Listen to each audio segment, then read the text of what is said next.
ஆச்சாரியன் தன் சிஷ்யனான முதலியாண்டானுக்கு இந்த வைபவத்தை சொல்லி அவர் ஆசிரியப்பித்திருக்கார். அதே காலத்துல முதலியாண்டான் அவரும் தன்னுடைய சிஷ்யனை கொண்டு போய் தன் ஆச்சாரியனுடைய திருவடிகள்ல சேர்த்து வச்சிருக்கார். அதுதான் மழகாழ்வான் முதலியாண்டானுக்கு ஒரு சேஷன். இந்த மழகாழ்வான் என்ன பண்ணிருக்காருன்னா முதலியாண்டானுடைய வாத போருக்காக வந்துட்டான். ஒரு நாள் இல்ல 2 நாள்ல பல நாட்கள் வாத போரெல்லாம் நடத்தி இந்த போருக்கு ஒரு பரிசு வச்சிருக்கா. என்ன பரிசுன்னா சுல்கம். எது சுல்கம்? யாரு ஜெயித்திருக்கான், ஒருத்தன் தோக்க போறான், ஒருத்தன் ஜெயிக்க போறான். எவன் ஜெயித்தவனோ அவனை தோத்தவன் தன் தோல்ல தூக்கிட்டு சுத்தி சுத்தி வரணும். இதான் வச்சிருக்கிற சுல்கமும் கூட. பரிசாக முதலியாண்டான் ஜெயிக்க முதலியாண்டான தூக்கி தன்னுடைய தோழரை வைக்க கொண்டு இந்த ஸ்ரீரங்க ராஜதானி முழுக்க சுத்தி சுத்தி வந்திருக்கான் இந்த மழகாழ்வான்கிறவன். ஆழ்வார் தெரிவித்தார், நாமும் பகவானுடைய திவ்யமங்கல விக்கிரகத்தை நித்தப்படி சேவிக்கிறோம். சேவிக்கிறது எப்படின்னா கீழே ஆசன பத்மம் இருக்கும், ஒரு தாமரை. இந்த ஆசன பத்மத்துக்கு மேலே பகவானுடைய அழுத்தின திருவடிகள் இருக்கும் இல்லையா. கீழே ஒரு ஆசன பத்மம்னா ஆசனம்ங்கிற தாமரை. இந்த தாமரை ஆட்டம் இருக்க சேவிச்சா தெரியும். கீழே தாமரையை போலதான் செதுக்கி இருப்பார்கள். இந்த ஆசன பத்மம்ங்கிற தாமரை இருக்கு. இந்த தாமரைக்கு மேல பகவானுடைய 2 தாமரை அடிகள். அதான் தெரிவிக்கிறான் ஆழ்வார்கள். தானும் சுமக்கும் பகவானுடைய தாமரை அடிகள். எது சுமந்துருக்கு? கீழே ஒரு தாமரை இருக்கு, மேல அடியை சுமந்துருக்கு. எதுக்கு இந்த அடியை இந்த தாமரை சுமந்துட்டே இருக்குன்னு ஆழ்வாருக்கு சந்தேகம். அதுக்கு மட்டும் வலிக்காதா? எதுக்கா இந்த கீழே இருக்கிற ஆசனம் பகவானுடைய திருவடிகளை சுமந்துட்டு இருக்குன்னா அந்த தாமரைக்கு இந்த தாமரைக்கு ஒரு போட்டி. எந்த தாமரை? ஆசனம்ங்கிற தாமரைக்கும் பகவானுடைய திருவடிங்கிற தாமரைக்கும் 2 பேருக்கும் போட்டி. என்ன போட்டினா செவ்வி, நாச்சம், குளிர்த்தி, மனம், இதெல்லாம் நீ வசந்தவனா இல்ல நான் வசந்தவனா இந்த 2 தாமரைக்கும் போட்டியா. போட்டிக்கு என்ன சுல்கமா வச்சிருக்காங்க? யார் தோத்தார்களோ தோத்தவன் ஜெயித்தவன வாழ்நாள் முழுக்க தூக்க வேண்டியதுதான். இதான் இந்த 2 தாமரையும் வச்சிருக்கிற போட்டி. போட்டியில பகவானுடைய திருவடிங்கிற தாமரை ஜெயிக்க அதான் இந்த தாமரை தூக்கிட்டு இருக்கு. ஆசன பத்மங்கிற தாமரை எதுக்கு தூக்கிட்டு இருக்கு தெரியுமா? போட்டியில பகவானுடைய இணையடிகளான தாமரை ஜெயிக்க அதை தோட்டிட்டு இருக்கு. தோத்தவன் ஜெயித்தவனை தூக்கணும். முதலியாண்டா தூக்கிட்டு இவனை சுத்தி சுத்தி வந்துட்டு ஸ்ரீரங்கம் ராஜதானி முழுவதுமாக முடித்து இறக்கின விற்பாடு. அப்ப முதலியாண்டான் பார்த்து தெரிவித்தாரா, நீயும் தோத்தாய், தூக்கினாய், நாமும் பேசாமலே கிடந்தோம். உன் மனத்துல அந்த எண்ணம் வரணுங்கிறதுக்காக பேசாமலே கிடந்தோம். நம் திருவடிகளை உம்மால ஆச்சரிப்பது முடியாது என்று நேரே சுவாமி எம்பெருமானாருடைய முன்பாக நிறுத்தி வைத்து ராமானுஜர் திருவடிகளை சரணம்னு அவருக்கு உபதேசித்து அவருடைய திருவடிகளை பெற்றுக் கொடுத்தார்னு சரித்திரம். தங்கால வந்து விழுந்தவனே முதலியாண்டான் திருவடிகள் ராமானுஜர் காட்டி கொடுக்கிறார். தங்கால விழுந்தவனே முதலியாண்டான் ராமானுஜருடைய திருவடிகள் காட்டி கொடுப்பார். இது பரஸ்பர ஆச்சாரியனுக்கும் சிஷ்யனுக்கும் இருந்த நெருங்கின தொடர்பும் கூட. சுவாமி தேசிகன் ரகசியத்திரைய சாரத்திலே முதலியாண்டான பத்தி அற்புதமா தெரிவிக்கிறார். இந்த பெரிய சிங்கங்கள் எல்லாம் ஒரு மலை முகட்டிலேருந்து இன்னொரு மலைக்கு தாவும். ஒரு சிங்கம் இங்க அங்க தாவுமா, தாவ செய்தே சிங்க குடி பிடிச்சிருக்கலாம். இல்ல சின்ன சின்ன ஜந்துக்கள் மிருகங்கள்லாம் இந்த சிங்கத்தினுடைய வயிற்றுலயும் உடம்புலயும் ஓட்டின்றதுன்னா அதுவும் இக்கரையிலேருந்து அக்கறைக்கு போய் சேர்ந்துரும். நம்ம மலையிலேருந்து இது இங்கே நாங்க தாவித்தான் அங்க போய் சேர்ந்துரும் இல்லையா. இது முதலியாண்டான் சாதித்தாக சுவாமி தேசிகன் ரகசியத்திரைய சாரத்தை தெரிவிக்கிறார். முதலியாண்டான் சொல்லுவானா, நம்முடைய சிங்கம்னா நமக்கு வேற எந்த சிங்கமும் தெரியாது.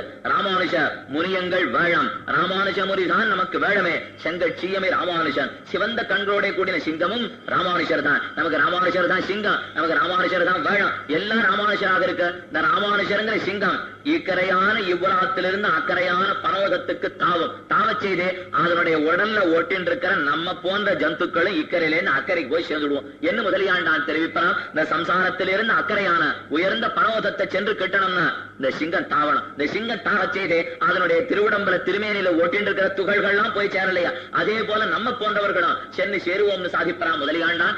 என்ன முதலியாண்டான் வார்த்தைன்னு சுவாமி தேசிகன் தன்னுடைய ரகசியத்திரைய சாரத்திலே அற்புதமா தெரிவிக்கிறார்.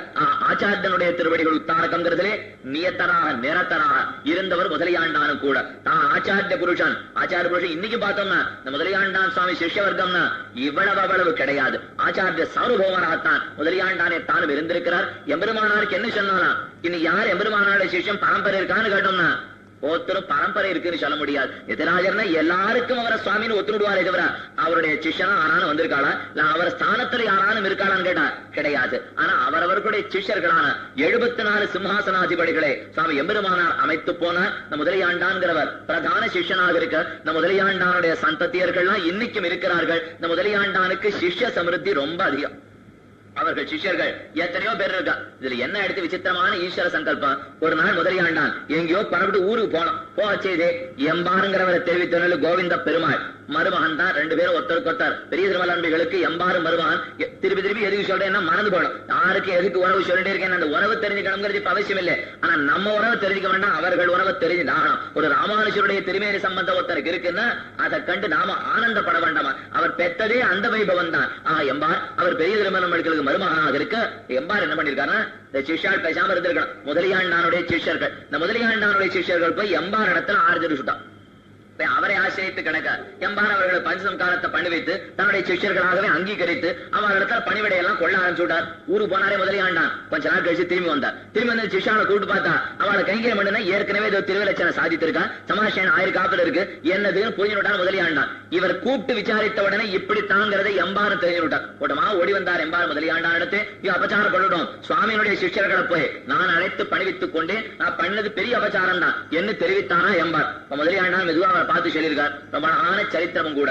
ஆழ்வார் இரண்டாம் பத்திலே பிராப்த நிஷ்கர்ஷம் பண்ணி காட்டினார். பகவானுடைய திருவடிகள்ல கைங்கரியமே பிராப்தியம் என்று காட்டுற சமயத்தில் ஆழ்வார் ஞான கைதான்னு பாசுரம். ஞான கைதானா பகவன் நான் எங்கேயோ ஒரு குட்டையில கீழே விழுந்து கிடக்கிறேன், ஒரு பெரிய கிணத்துல. இந்த கிணத்துல விழுந்தவன் நம்ம கை கொடுத்து தூக்கறதுக்கு ஆள் கிடையாதா? என்ன மேல கைய நீட்டி கதற வேண்டாமா? நம்ம காப்பாத்தன கிணத்துல விழுந்தவன் இருக்கான்னு காப்பாத்தணும் இல்லையா? இந்த கோயம்புத்தூர் பக்கம் போனோம்னா இந்த கணத்துல எல்லாம் சில பேர் விழுந்துருவா. விழுந்துட்டியான்னு கேட்டா கோயம்புத்தூர் பக்கம் விழுந்துட்டே இருக்கேன்னு விழுந்துட முடியாது, ரொம்ப ஆழமா இருக்கும் அந்த கிணறு. இந்த விழுந்துட்டே இருக்கேங்கிறப்பல நாம எத்தனை நாளா விழுந்திருக்கோம்? இந்த சம்சாரத்துல விழுந்துட்டே இருக்க வேண்டியதான். என்னைக்கு விழுந்து முடிக்க போறோமா அவ்வளவு ஆழம் காண முடியாத சம்சாரமான பெருங்கிணறு. இந்த கிணத்துலதான் நாம கிடந்து துக்கப்படுகிறோம். ஞான கைதான் ஆழ்வார் பிரார்த்திக்கிறார் பகவானை பத்தி. உன்னோட பத்தின ஞானத்தை, ஆத்மஸ்வரூபத்தையும் பரமாத்மஸ்வரூபத்தையும் விரோதி ஸ்வரூபத்தையும் பிராப்த பிராபக ஸ்வரூபங்களையும் நமக்கு கொடுக்கணும் ஞான கைதான்னு பிரார்த்தித்தார். முதலியாண்டான் அந்த பாசுரத்தை எம்பார் இடத்துல தெரிவித்தாரா, எம்பாரே நீர் பண்ணினது தவறுன்னு நினைக்க வேண்டாம். ஒருத்தன் கிணத்திலே விழுந்து கிடக்க அவன் மேல இருக்கிறவனை பார்த்து கை கொடுத்து தூக்கும்னு சொல்லுவான். ஒருத்தன் வந்து கையை கொடுத்து தூக்கினான்னா இவனுக்கு சிரமம், தூக்கிறவனுக்கு சிரமம். அதே இரண்டு பேராக சேர்ந்து கை கொடுத்து தூக்கினார்கள் என்ன, தூக்கிறவனுக்கு சுலபம், மேல வரவனுக்கு சுலபம் இல்லையா? எவ்வாறே நீர் ஒருத்தர் கை தூக்கி இருந்தா சிரமப்படுவேன், நான் தனியா கை கொடுத்து தூக்கி இருந்தா சிரமப்படுவோம். இரண்டு ஆச்சாரியர்களான நாம ரெண்டு பேரும் சேர்ந்து கை கொடுத்து தூக்கிட்டோம்னா இந்த கிணறான சம்சாரத்துல விழுந்தவனை சீக்கிரம் மீட்டிட மாட்டோமா என்று முதலியாண்டான் எம்பாருக்கு தெரிவித்தார்கள் பூர்வர்களுடைய நிர்வாகமும் கூட. அன்னைக்கு இருந்தவர்கள் பார்த்தோம்னா ஆச்சாரியர்களுக்குள்ள காழ்ப்பு கிடையாது, பொறாம கிடையாது, அவனு சொன்னான் இவன் சொன்னாங்கிற பேச்சு கிடையாது. அவர்கள் நினைத்த ஒன்னே ஒன்னு எதுன்னா இவர்களை எப்படியான ராமானுஜருடைய திருவடிகளிலே ஆசிரியப்பித்து மோட்சானந்தத்தை கொடுத்துட்டா தேவலை. இதுல ஒண்ணுதான் அவர்களுக்கு நினைவிருந்ததே தவிர இவனா அவனா நம்ம ஆச்சாரியனா நம்ம சிஷ்யனா அவனாங்கிற பேச்சு பேசினவர்கள் அந்நாட்களிலே ஒரு நாளும் கிடையாது. ஞான கைதாங்கிற பாசுரத்திலே இருவருமாக கை கொடுத்து தூக்கினார்கள் சரித்திரமும் கூட. இது எம்பாருக்கு ஆண்டானுக்கு இருந்த தொடர்பு. அது மட்டும் கிடையாது, நஞ்சியர் அப்பப்ப சாதிப்பான். என்ன சாதிக்கிறார்னா நஞ்சியருடைய வியாக்கியானம் 9000 படி வியாக்கியானம். திருவாய்மொழிக்கு 5 வியாக்கியானங்கள், என்பமிகு 6000 படி வியாக்கியானங்கள். இந்த வியாக்கியானம் அது திருக்குறளை பிரான் பிள்ளானுடையது. எதிராஜர் இடத்துல வேடிக்கையா தெரிவிப்பார்கள் பூர்வர்கள். எதிராஜர் எல்லாத்தையும் திறந்தவர்னு சொல்லிட்டு இருக்கா. ஆனா அவருக்கு இருக்கிற உலகம் ஆறுக்கு இருக்கிறதா தெரியல. என்ன உறவுன்னா தோத்திரம் மருமகனா சொல்லிட்டு விடமாட்டேன்னு விட்டார். அடுத்தது திருக்குறளை பிரான் பிள்ளான். இந்த திருக்குறளை பிரான் பிள்ளானத்தான் தன்னுடைய அபிமான புத்திரனாவே ஸ்வீகாரம் பண்ணிட்டார். எனக்கு நீதான் பிள்ளைன்னு திருக்குறளை பிரான் பிள்ளான பார்த்து சொல்லிட்டு பிள்ளை உண்டு எம்பெருமானா இருக்கு, மருமகன் உண்டு எம்பெருமானா இருக்கு. ஒருத்தி இருக்கா தங்கையான ஆண்டாள் சிவல்லிபுத்தூர்ல இருக்க, இவரை தமையனார் சொல்லிட்டு ஆண்டாள். தங்கையும் உண்டு, ஆனாலும் பிள்ளை உண்டுன்னு பார்த்தா மிச்சம் இருக்கே. இந்த தெய்வமான எதிராஜ சம்பத்குமாரனே ஒரு பிள்ளைதான். பிள்ளை 2 பிள்ளை வச்சிருக்கார், மருமகனை வச்சிருக்கார், தான சகோதரியை வச்சிருக்கார். இவர் என்ன சார்வபவன் எத்தின்னு சொல்லிட்டு இவர் சன்னியாசியே இல்லைன்னு வேடிக்கையா பூர்வர்கள் தெரிவிப்பார்கள். ஆனா இந்த சன்னியாசி விட்டு துறந்தது எத்தனையும் ஆபாச பந்துக்கள் அத்தனை பேரையும் துறந்தார். ஒரு ஆண்டான சகோதரின்னு சொல்லிக்கணும்னா கசகுமா, ஒரு முதலியாண்டான மருமகன் சொல்ல தோத்தாமல் போகுமா? ஒரு திருக்குறைப்பிரான் பிள்ளானையோ எதிராஜ சம்பத்குமாரான திருநாராயணபுரம் பகவானையோ வேண்டாம்னு சொல்ல தோத்துமா? அதுன்னா அவர்களுக்கு இருக்கிற வைபவம் கூட. முதலியாண்டான் அவரையே தனக்கு மருமான்னு சொல்லிக் கொண்டு கிடக்கிறார். இவ்விடத்துல 2 பேருமா சேர்ந்து தான் கை கொடுத்து தூக்கிருக்காள். இந்த எம்பார் என்ன, அதே போல கூட இருக்கிற முதலியாண்டான் என்ன, இந்த 2 பேரை பத்தி நஞ்சியர் தெரிவிக்கிறார். தெரிவி சொல்ல வந்தேன். திருக்குறைப்பிரான் பிள்ளான் அவருடைய 6000 படி முதல் வியாக்கியானம். இரண்டாவது நஞ்சியருடைய 9000 படி. நஞ்சியர் அப்பப்ப தெரிவிப்பான். நம்பெருமாளுக்கு புறப்பாடு நடக்கும்.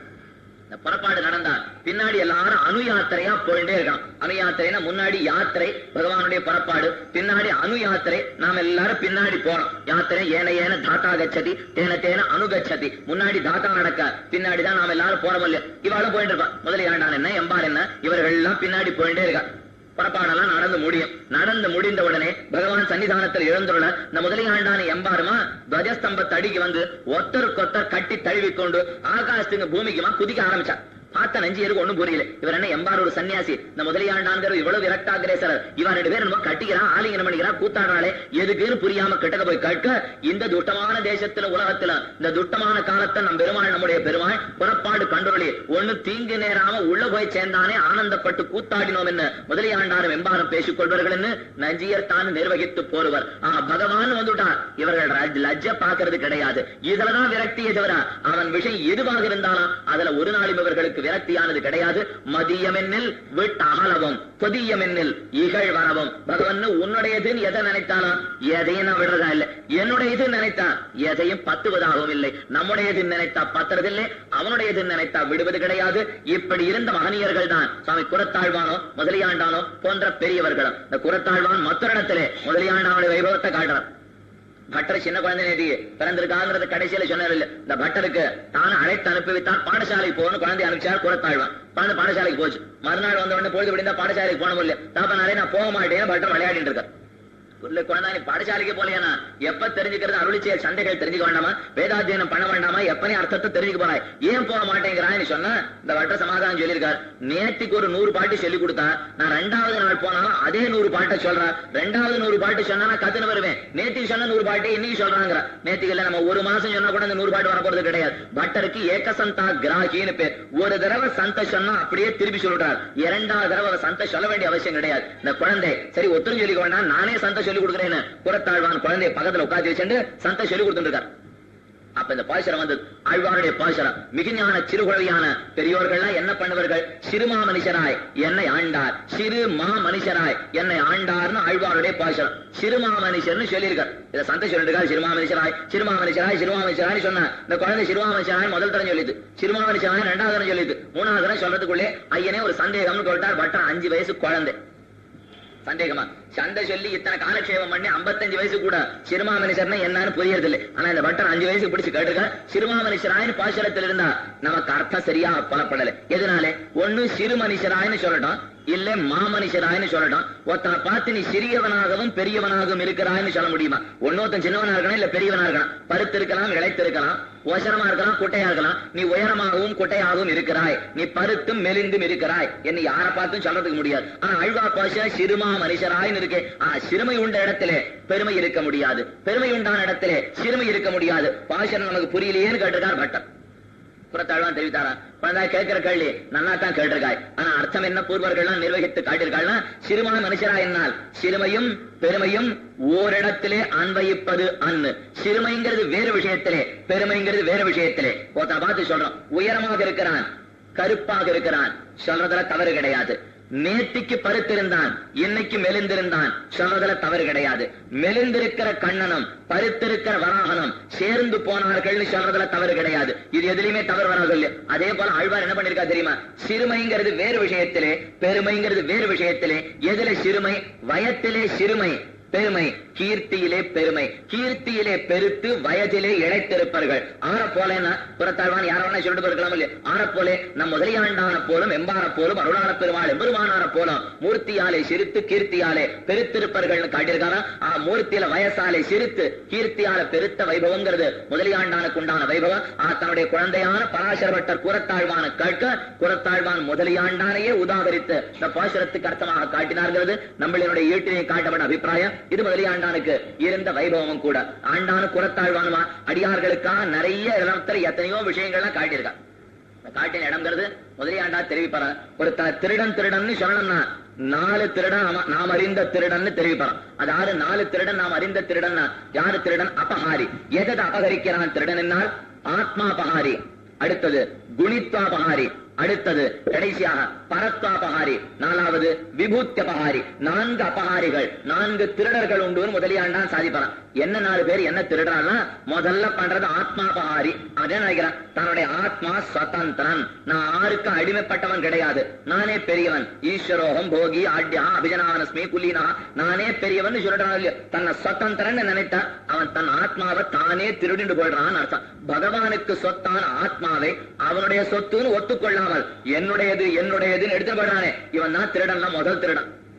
நாம சொல்ற பணங்காட்சி திருடின்னு போறவெல்லாம் முதலியாண்டா திருடனாவே சொல்லல. முதல் திருடன் பகவானிடத்தில் ஆத்மாவை அபகரிக்கிறான், ஆத்மாபகாரினார். இரண்டாவது திருடன் விபூத்தியபகாரி. விபூத்தியபகாரினா அவனுடைய விபூதிங்கிற சொத்து, அவனுடைய சொத்தை அபகரிக்கிறான். ஆறுன்னா ஏகாயனன். ஏகாயனன்கிற பிராட்டி கிடையாது, பிரம்மச்சாரி நாரணன் தான் உண்டுன்னு பார்த்தாலாம். அது ஒரு தனி சம்பிரதாயம், அது ஏகாயன சம்பிரதாயம்னு பேர். அவனை பார்த்து முதலியாண்டா தெரிவிப்பான், அவன் ஆனவன் மாத்திருகீனன்னு சொல்லுவான். மாதா இல்லாம ஒருத்தன் வந்து பிறப்பனா, இவன் ஆனவன் மாத்திருக்கீனான மாதாவே வேண்டான மாதாவே இல்லாமல் கிடக்கிறான், அவனை ஏகாயனன் விபூத்தியபகாரின்னு சொல்லுவான். மூணாவது குணித்வாபகாரி. குணமான பகவானுடைய குணங்கள் எத்தனையோ இருக்க, சாமித்வ, சௌசல்ய, வாத்சல்ய, சௌலபிய, எத்தனை கல்யாண குணங்கள் பகவானுக்கு. இந்த குணங்கள் எல்லாம் கிடையாதுன்னு சொல்றானே மாயாவாதி, அவனைத்தான் குணித்வாபகாரின்னு சொல்லுவான். மாயாவாதிங்கிற குணித்வாபகாரி. நாலாவது பகாரி யாரு தெரியுமா? பரத்வாபகாரி. அவனுடைய பெருமையை பொறுக்க முடியாமல், அது கிடையாது, ருத்ரம் பெரியவன், பிரம்மா பெரியவன், இந்திரன் பெரியவன், குபேரம் பெரியவன் இருக்கானே, இவன் அத்தனை பேரும் பரத்வாபகாரி.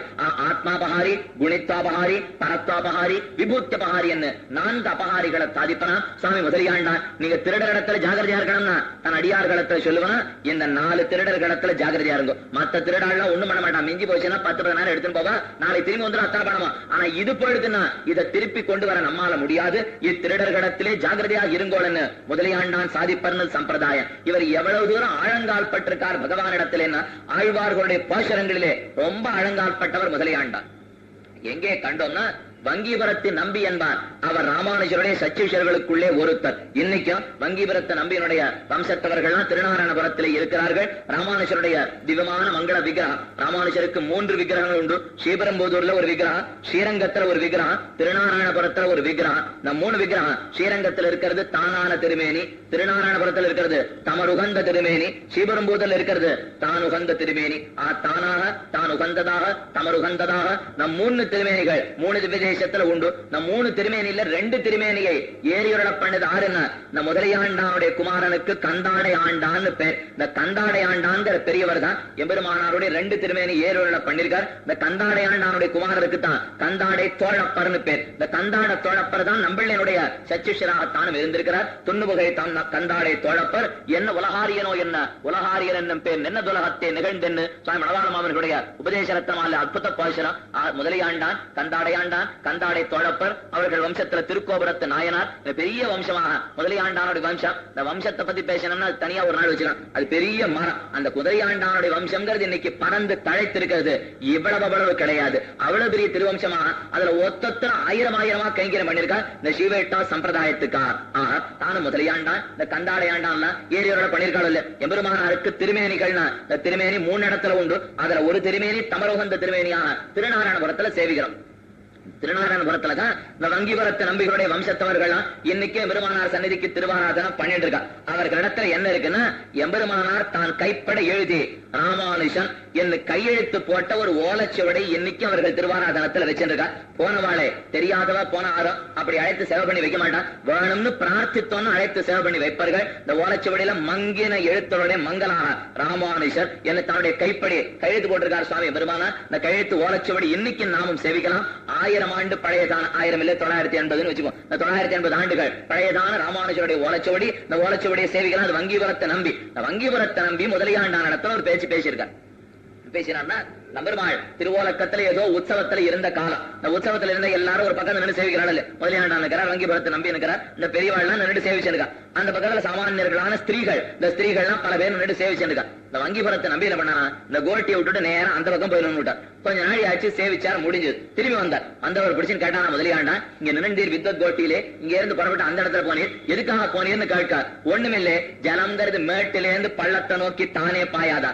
அதே போல பகவான் நம்பெருமானுடைய கட்டாட்சம் இருக்கே, அது மேட்டிலிருந்து பள்ளத்தை நோக்கி பாயம். எது பள்ளம்னா, இந்த வித்வான்கள் கோட்டிங்கிறது மேடு, அந்த பெண்கள் அபலகள் கோட்டிங்கிறது பள்ளம். நான் அந்த பக்கம் போய் நின்றுட்டேன்னா அவளுக்காக பள்ளத்துல ஜலம் பிரவகிக்குமா போலே நம்பெருமானுடைய கட்டாட்சம் படும். அப்ப சுலபமா எம்பேரலைய பட்டுடுங்கிறதுக்காகத்தான் நான் அங்க போய் நின்னேன். பகவானுடைய கட்டாட்சம் பெறுபவன் தானே வைபவசாலி. எச்சராமன் ந பஷ்யத்து எச்சராமோ ந பஷ்யதி சவசேன் லோகே நிந்திதா சுவாத்மாத்தேனம் விகர்கதே. ஸ்ரீ ராமாயணத்துல அற்புதமா தெரிவிக்கிறார்கள். பல பேர் ராமனை நாம் கண்டோம்னு சொல்றான். வெடிக்க சொல்லுவான். இந்த ஊர்ல ராஷ்டிரபதி இருக்கார், ராஷ்டிரபதி உனக்கு தெரியுமான்னு கேட்டான். 98 கோடி பேர் எனக்கு ராஷ்டிரபதி தெரியும்னு சொல்லுவான். அது என்ன முக்கியம்? ராஷ்டிரபதிக்கு உனக்கு தெரியுமான்னு கேட்கணும், ராஷ்டிரபதிக்கு உனக்கு தெரியுமான்னு கேட்கணுமே தவிர எனக்கு ராஷ்டிரபதி தெரியுமான்னு கேட்டா எல்லாரும் தெரியும் தான் சொல்லிட்டு இருக்கோம். நித்தியம் எல்லா இடத்துலயும் பார்த்துட்டு இருக்கோம். அவனுக்கு இவனை தெரியுமாங்கிறது முக்கியமே தவிர இவனுக்கு அவனை தெரிஞ்சு எந்த பிரயோஜனமும் கிடையாது. அதே போல நாம் எல்லாரும் ராமனை தெரியும்னு சொல்லி பிரயோஜனம் இல்லை. ராமன் எவனை வரித்தான்ங்கிறது முக்கியம். ராமனுடைய அனுகிரகத்துக்கு எவன் பாத்திரபூத்தங்கிறது முக்கியம் இல்லையோ. அதை உணர்ந்த வங்கிபுரத்தை நம்பி அவன் கண்ணு படணுங்கிறதுக்காக தான் அந்த பக்கம் போய் நின்றுட்டேன். சரி, போய் நின்ன வரைக்கும் நல்ல காரியம் தான் பண்ணிருக்கேன். நீர் என்ன பேசினே, அவர்கள்லாம் என்ன பேசியிருக்கா, அந்த இடத்துல போய் நிக்கிற வரைக்கும் சரியாத்தான் பண்ணிவிட்டே. நீர் என்ன சொன்னீர், அவர்கள்லாம் என்ன சொன்னான்னு கேட்டிருக்கா. உடனே தெரிவித்தார். அவள்லாம் என்ன ஸ்தோத்திரம் பண்ணா தெரியுமா? நம்பருமான பார்த்து, பாலுன்பீர் நெய்யுன்பீர் பொன்னாலே பூணூர் உடுப்பீர் 100 பிராயம் புகுவீர் 100 பிராயம் நன்னா இருக்கணும். பாலா கொடுக்கணும், தயிரா கொடுக்கணும், யசதை எப்படி எல்லாம் கொடுத்தாலும் அப்படியும் பாலும் பழமும் கொடுக்கணும். நம்பருமாளே நீர் அமுது செய்து பாலும் நெய்யுமா அமுது செய்து நன்னா இருக்கணும், 100 வயசு நீர் வாழணும் என்னதான் அங்க இருக்கிறவாள் சொன்னான். கேட்டான் முதலியாண்டான். வங்கிபுரத்தை நம்பிய நீர் என்ன ஸ்தோத்திரம் பண்ணியர்னு கேட்டான். அவள்லாம் அப்படி பண்ணா. நான் என்ன பண்ணேன், ஜெய விஜய் பவ ஜெய விஜய் பவ என்ன நான் ஸ்தோத்திரம் பண்ணேன். பார்த்த முதலியாண்டான் தெரிவித்தானா, இங்கிருந்து அங்க போக தெரிஞ்சதவரா, அங்க போய் இந்த முரட்டு சம்ஸ்கிருதத்தை விடுவதற்கு உமக்கு தெரியலையா? எவ்வளவுலகா தமிழ்ல நெய்யுன்பீர் பாலுன்பீர் அவ சொல்லியிருக்கார். அதை விட்டு இந்த முரட்டு சம்ஸ்கிருதம் வித்வத் கோஷ்டியை விட்டு பெண் கோஷ்டிக்கு போக தெரிந்தது. ஆனா சம்ஸ்கிருதத்தை விட்டு தமிழ் பேச உமக்கு தெரியலையே. முதலியாண்டான் ஆழ்வார்களுடைய பாசுரத்திலே மோகித்திருக்கிற ஆண்டான். அவரை பார்த்து வங்கிபுரத்தை நம்ம இடத்திலே கேட்டாருங்க சரித்திரமும் கூட. முதலியாண்டான் தான் ஸ்ரீரங்க நிர்வாகத்தை எல்லாம் பார்த்துட்டு இருக்கணும். ஸ்ரீரங்க நிர்வாகம்ங்கிறது என்னென்ன போனகம் போகணும், என்னென்ன தளிக போகணும், என்னென்ன வேலைக்கு பகவானுக்கு போகணும்ங்கிறது முதற்கொண்டு எல்லாத்தையும் பார்க்கணும். ஒரு நாள் என்ன பண்ண, திருப்பாணாழ்வார் பாசுரத்தை அனுசந்தானம் பண்ணிட்டு இருந்திருக்கார் முதலியாண்டான். பாசுரம் என்ன சொல்றது? கொண்டல் மன்னனை கோவலனாய் வெண்ணை உண்ட வாயன் என் உள்ளம் கவர்ந்தான் பகவான் 6 அண்டர்கோன் அணியரங்கன் அரங்கன கடகங்கள் மத்தொந்தனை காணான்னு ஆழ்வார் பாசுரம். கொண்டல் மன்னன் கண்ணனாரோ அவன் தான் அண்டர்கோன் அணியரங்கன். பாசுரத்தை மாத்தி மாத்தி சொல்லி பார்த்தார் முதலியாண்டான். சரி, கண்ணனே பெரிய பெருமாள் தெரிஞ்சு விட்டார். கண்ணனுக்கு எதில் ஆசை தெரியுமா? வெண்ணெயில் ஆசை, ததியான தயிர்ல ஆசை, தத்தன்னத்தில் ஆசை, நாகல் பழத்தில் ஆசை, இதெல்லாம் தெரிஞ்சிருந்தார் முதலியாண்டான். நன்னா வெண்ணெய் எடுத்திருக்கார், உருட்டிருக்கார், பெசஞ்சிருக்கார். மசரண கபலமான அன்னத்தை எடுத்து ஒரு பக்கம் தட்டுல வச்சிருந்தார். போய் நாகல் பழம் வாழ்ந்தார். வாழ்ந்து பக்கத்துல நாகல் பழத்தை வைத்து பெரிய பெருமாளுக்கு கண்டரோல பண்ணிருக்கார். அமுது செய்யணும்னா நன்னா சாப்பிட்டுதான் பெருமாளும் ஆயிடுது. 1/2 மணி ஆச்சு, 1 மணி ஆச்சு, 3 மணி ஆச்சு. இது மத்தியானம் நடந்திருக்கு. சாயங்காலம் ராமானுஷர் பெரிய பெருமாளை சேவிக்கிறதுக்காக போக இந்த திருமுக மண்டலம் தான் வேறு மாதிரி மாறி போயிடுதான். அப்ப ஆரமா தலைவலி ஜலதோஷம் பிடிச்சா எப்படி இருக்குமோ அந்த மாதிரி மாறி போயிடுது. பார்த்த ராமானுஷர் யார் மத்தியானம் என்ன போன சமர்ப்பித்தார்கள் என்று கூப்பிட்டு கேட்டு ஓடி வந்தார் முதலியாண்டான். ஒண்ணுமில்லை, தத்தியன்னமும் காப்பணமா இது 2 சேர்த்து கொடுத்தேன், வேற ஒண்ணு நான் பண்ணல, இது என்ன ஆயிடும் பகவானுக்குன்னு கேட்டிருக்கார். உடனே தெரிவித்தானா, வைத்திய சாஸ்திரப்படி தத்தியன்னத்தையும் நாகப்பழத்தையும் சேர்த்து புதிப்பது கூடவே கூடாது. அது 2 ஆகவே ஆகாது உடம்புக்கு. முதலியாண்டானே நம்ம கேட்காமல் காரியத்தை பண்ணினீர், இனி இந்த அபச்சாரப்படுவது கூடாதுன்னு தெரிவித்து கருடவாகன பண்டிதர்னு பெரிய வைத்தியர், அந்த வைத்தியரை விழ வைத்து என்னென்னமோ மருந்தெல்லாம் பண்ணி அந்த பகவானுக்கு சமர்ப்பித்து மறுநாள் காலைக்குள்ள திருமுக மண்டலத்தை நேராக்கினாருங்கிறது சரித்திர ராமானுஜரை பத்தி சொல்லப்படுது. ஒரு பக்கம் சாஸ்திரம் என்ன சொல்லும்னா, வைத்தியோ நாராயணோ அருகே பேஷத்துக்கெல்லாம் பேஷம், பிழக்குகளுக்கு பிழக்கு பகவான், மருந்தத்தனைக்கு மருந்தாக இருக்கிறான். தானும் மருத்துவனாய் நின்ன மாமணி வண்ணன், இந்த உலகத்துக்கே மருத்துவனாக அவன் இருக்க, அவனுடைய திருமேனில் இருந்த பரிவு பக்தியும் பிராவண்யத்தாலே அவனுக்கே மருந்து சமைத்த மகாவித்வான்கள் தான் நம்முடைய பூர்வாச்சாரியர்கள் அத்தனை பேரும். இந்த பூர்வாச்சாரியர் பரம்பரையில நாமும் இருக்கோம் நினைத்து இருமாப்படையணுமே தவிர இதை நினைத்து ஆறாரோ ஏதோ பெருமை பேசிக்கிறார். நம்ம பெரியவாளுகள்லாம் என்ன பெருமை இருக்குன்னு நினைச்சிருந்தோம்னா, கண்ணனையே தன்னுடைய குழந்தைன்னு நினைக்கிற பெருமை இவர்களிடத்துல இருந்ததே தவிர மற்ற பேரிடத்துல ஒரு நாளும் கிடையாது. நாவல் பழத்தை இதையும் சேர்த்து கொடுத்து முதலியாண்டானுடைய சரித்திரமாக காட்டப்பட்டது. அது மட்டுமல்லாமல் குரத்தாழ்வான் இடத்துல பிள்ளவரங்காவல்லி தாசர் வந்து சேர்ந்தார். வந்தவர் ஆண்டான் இடத்துல போய் ஒரு கேள்வி கேட்டார், ஆழ்வான் இடத்துல ஒரு கேள்வி கேட்டார். இந்த 2 பேரிடத்துல கேள்வி கேட்க 2 பேரும் சமாதானம் காட்டினார். இந்த பிள்ளவரங்காவல்லி தாசருங்கிறவர் இந்த தாசரை பத்தி தனியா தான் அனுபவிக்கணும். இந்த பிள்ளவரங்காவல்லி தாசரே எம்பெருமானாருடைய திருவடிகளுக்காக சகலத்தையும் துறந்தவர். அவர் ஜாதியில பிராமண ஜாதியில பிறந்தவர் கிடையாது, தாழ்குலத்துல பிறந்தவராக இருந்தாலும் எம்பெருமானார் என்ன பண்ணுவாரா, தன் நித்தபடி காவிரியில தீர்த்தமாடுறார். தீர்த்தமாடி வெளியில வர செய்தே ஒரு பக்கம் முதலியாண்டானே ஒரு பக்கம் பிள்ளவரங்காவல்லி தாசரையும் பச்சுக்கோடா பிடிச்சுதான் திரும்பி வருவார். இன்னைக்கு நாம என்ன சொல்லிட்டு இருக்கோம்னா, பிராமணன் தீர்த்தமாடா ரொம்ப ஆச்சாரமா இருக்கணும், இவனை தொட மாட்டேன், அவனை தொட மாட்டேன், கண்ணால பார்க்க மாட்டேன், காதால கேட்க மாட்டேன், இது தெரியும் சொல்லிட்டு இருப்பான். ஆரோ குலத்துல பிறந்த பிள்ளவரங்காவல்லி தாசரே ஆச்சார சிரேஷ்டரான சுவாமி எம்பெருமானார் தீர்த்தமாடின பிற்பாடு அவர் கையை பிடிச்சுதான் திரும்பி வருவார்னா அது தாசருக்கு இருந்த பெருமை. இந்த பிள்ளவரங்காவல்லி தாசர் இந்த தாசரை குலத்தாழ்வான் இடத்துல சென்று கேட்டார். ஆழ்வானே இந்த தாசருடைய மகாத்மத்தை தெரிவிக்கிறார். திருவத்தை இனச்சொல்லாயின மகா பாசுரம். இந்த பாசுரம் அவதாரிகையிலே நம்ம வீட்டுல அற்புதமா தெரிவிக்கிறார். பிள்ளவரங்காவல்லி தாசருக்கு ஏதோ சொல்லிக் கொடுத்துருக்கார் குணத்தாழ்வான். அவர் உட்காந்து கேட்டுருக்கார். இவர் சொல்லிருக்கார். என்ன சொல்லுவார்? பிறந்தவாரும் வளர்ந்தவாரும் பகவான் நீ பண்ணிருக்கிறது எவ்வளவு காரியம். பிறந்தமாயா பாரதம் புருதமாயா, நீ பிறந்தது ஆச்சரியம் தான், பாரத போர் நடத்தினது ஆச்சரியம், பிறந்தது வளர்ந்தது எத்திரம் எத்திரம்னு குணத்தாழ்வான் அபாரமா உபன்யாசம் பண்ணிட்டு இருக்கார். தேம்பி தேம்பி பிள்ளவரங்காவல்லி தாசன் அழ ஆரம்பிச்சுடுவாராம். இவரை தானே சொல்ல ஆரம்பித்தார். தேம்பி தேவை அவர் அழ ஆரம்பிக்கிறார். பார்த்தவர் எதற்காக தாசரே அழுகிறீர்னா, ஐயோ இப்படியா கண்ணன் சுலபனாக நம்ம இடத்துல இருந்திருக்கான் என் அழத் தொடங்க குறத்தாழ்வான் உடனே தெரிவிப்பான். நான் ஆழ்வான்னு பெயர் வைத்து ஒரு பிரயோஜனமும் இல்லை. உம்ம ஜாதியில தாசராவே பிறந்திருந்தானா இந்த லஜ்ஜை இல்லாம அழவான்னு தெரிஞ்சுட்டு இருப்பேன். அது கூட பண்ண முடியாம நாம் என்ன சமப்படுகிறோம். ஆழ்வான் தாசரை பார்த்து ஆதரித்து பேசுவர்னு காட்டப்படுறது. இந்த பிள்ளவரங்காவலி தாசருக்கு உண்டான ஏத்தம் அவ்வளவு ஏத்தம். தாசர் கரையிறது ஆச்சரியம் இல்லை. இந்த குறத்தாழ்வானே கரைவர். கிடாம்பி ஆச்சான் போன்ற வடுக நம்பிகள் இந்த பெரியவர்கள் போய் நித்தபடி கூறத்தாழ்வான இடத்துல காலக்ஷேபம் கேட்டுட்டும் அப்புறம் தான் எம்பெருமானவருடைய காலக்ஷேப கோட்டியே வருவா. அன்னைக்கு ஒரு நாள் கொஞ்சம் நாழி கழித்து வந்திருக்கான். மிக்க வச்சவர் எதனால நாழி கழித்து வந்தான்னு ராமானுஷர் கேட்டிருக்கார். ஒண்ணுமில்ல இந்த குறத்தாழ்வானுடைய கோட்டிக்கு போயிட்டு வந்தேன் நாழினார். உடனே ராமானுஷர் அவர் பார்த்து கேட்டாரா, குறத்தாழ்வான் நீ என்ன அர்த்தம் காட்டினார்? என்னவர் கேட்க என்ன அர்த்தமா? பிறந்தவாருன்னு சொன்னா அழறார், பத்துணை அடியவர் கிளியவன் அழறார், இதான் அவர் பன்னிண்டார்னு சொல்லியிருக்கா வந்தவன். சரி போனா பிறகு அழுது கேட்டான். விஷயம் என்ன சொன்னாரு சொல்லுங்கன்னு கேட்டுக்கார். ராமானுஷர் தன் சிஷ்யனான குறத்தாழ்வான் என்ன விஷயம் சொன்னார்னு அவர் சிஷ்யர்களிடத்துல கேட்டுருக்கான். அவன் சொன்ன ஒண்ணுமில்லை. இன்னைக்கு பாட்டு ஆரம்பிச்சார். மறுபடியும் அழுதார். மேல என்ன ஆழ்வார் ஓடுகிற தேச சொல்ல முடியல. இன்னைக்கு விட்டுடுங்க, இவத்தோட காலக்ஷேபம் சரி என்ன மூழ்கிட்டார் குறத்தாழ்வான். இவெல்லாம் வந்து சொல்ல அப்ப எம்பெருமானார் தெரிவித்தாரா, இவன் என்ன ஒரு பரமச்சேதனன் இருந்தபடி இந்த மாதிரி குறத்தாழ்வான போல நாரையும் பார்த்தது கிடையாது. தாசரை பார்த்து ஆழ்வான்னு சொல்லிட்டு இருக்கார். யோ இவ்வளவு பக்தியா இவருக்குன்னு. இந்த குறத்தாழ்வான பத்தி எம்பெருமானார் சொல்லிட்டு இருக்கார். யோ இவ்வளவு பக்தியா இவருக்குன்னா இவ ஒத்தொத்தருக்கு இப்படிதான் பேசிக்கணும். இவர் வைகவத்தை இவர் சொல்றதா, இவரே ஏத்தத்தை அவர் சொல்றதா, அப்படி என்ன ஒருத்தருக்கு ஒருத்தர் தாங்களும் கிடந்து போந்தார்கள். பிள்ளவரங்காவலி தாசர் முதலியாண்டான் இடத்துல சென்று சேர்ந்தார். என்ன கேட்டுக்காரனா, சிஷ்யனுடைய லட்சணம் என்னன்னு கேட்டார். சொல்லிக் கொடுக்கிறேன். முதலியாண்டான் சிஷ்ய லட்சணத்தை சொல்லிட்டார். அடுத்தது அங்கிருந்து புறப்பட்டு கூறத்தாழ்வான இடத்துல சென்றார். போய் பிள்ளவரங்காவலி தாசர் கேட்டாரா, ஆச்சாரிய லட்சணம் என்னன்னு கேட்டிருக்கார். அவர் ஒரு சமாதானம் சொன்னார். இவரிடத்துல சிஷ்ய லட்சணம் கேட்டார். இவர் பதில் சொல்லியிருக்கார். அவரிடத்துல எங்கேயோ இருக்கிற இடத்துல போய் ஆச்சாரியனாருன்னு கேட்டார். பதில் சொன்னார். இந்த ரெண்டு பேரும் சொல்லியிருக்கிறார். சமாதானத்தை சேர்த்து பார்த்தார். ஒரே சமாதானம் மாறுதலே கிடையாது. இவர் எங்கேயோ போய் ஒரு நாள் இவர் இடத்துல கேட்டிருக்கார். அங்க போய் கேட்டிருக்கார். ரெண்டு பேரும் ஒரே அர்த்தத்தை காட்டிவிட்டார். என்ன அர்த்தம் சொல்லியிருக்காருன்னா, முதல்ல ஆண்டான் இடத்துல போயிருக்கார். முதலியாண்டான் இடத்தை போய் தாசர் கேட்ட உடனே சிஷ்யன்கிறவன் எப்படி இருக்கணும்னா தெரிவித்தானா முதலியாண்டான். சிஷ்யன் எப்படி இருக்கணும் தெரியுமா? ஒரு பர்த்தாவுக்கு பாரியை எப்படி இருப்படோ அதே போல ஆச்சாரியனுக்கு சிஷ்யன் பாரியா ஸ்தானத்தை இருக்கணும். இரண்டாவது, ஒரு சரீரியான ஜீவாத்மாவுக்கு சரீரமானது எப்படி இருக்குமோ அதே போல ஆச்சாரியனுக்கு சிஷ்யன் சரீரஸ்தானத்தில் இருக்கணும். இரண்டாவது, ஆத்மாங்கிற குணிக்கு ஆத்மாவுடைய தர்மமான ஞானம் எப்படி இருக்குமோ அந்த தர்மத்தை போல ஆச்சாரியனுக்கு சிஷ்யன் தர்மமாக இருக்க வேண்டும்.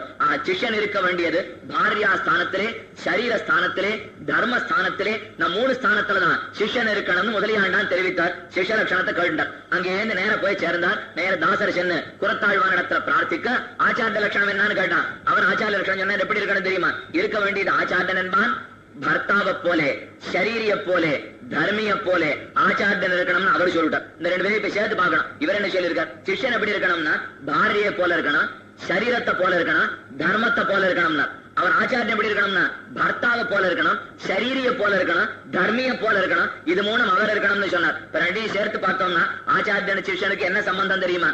ரெண்டு பேருக்கு உண்டான சம்பந்தம் பர்திரு பாரியா சம்பந்தம், சரீர சரீரி சம்பந்தம், மூணாவது தர்மி தர்ம சம்பந்தம். நம் மூணு தர்மங்கள் இருக்கணும். சொல்றேன் அது என்னதுங்கிறது. ஆச்சாரியனுக்கும் சிஷ்யனும் இருக்க வேண்டியது முதல் சம்பந்தம்ங்கிறது. ஒரு பர்த்தாவுக்கும் பாரியக்கும் இருக்கிற சம்பந்தம்னா என்ன செய்வள்? சொன்னத்தை செய்வள் பாரியா. இது பர்த்தாவுக்கு சொன்னத்தை செய்யணும். சொன்னத்தை செய்யாது இருந்தா அது வேற விஷயம். அவன் சொல்லுகிறபடி பார்த்தோம்னா சொன்னத்தை செய்வள் பாரியா பத்னிங்கிறவள். இரண்டாவது தெரிவித்தார், சொன்னதை செய்வதில்லை, நினைத்ததை செய்வது சரீரம். சொன்னத்தை செய்வள் பத்னி, நினைத்ததையே செய்யும் சரீரம். மூணாவது, நம்முடைய தர்மம்ங்கிற அறிவு எப்படி இருக்கு தெரியுமா? சொன்னத்தை செய்யாது, நினைத்ததை செய்யாது, நினைவாகவே இருக்கும். நம்முடைய நினைவே தான் நம்முடைய தர்மம்ங்கிறது. நினைவாகவே தர்மம் இருக்கும். நினைத்ததை செய்ய சரீரம், சொன்னத்தை செய்வாள் பத்னி. இந்த ஆச்சாரிய சிஷ்யனுக்கு எப்படி இருக்கணும் தெரியுமா? நினைத்ததையும் செய்யணும்,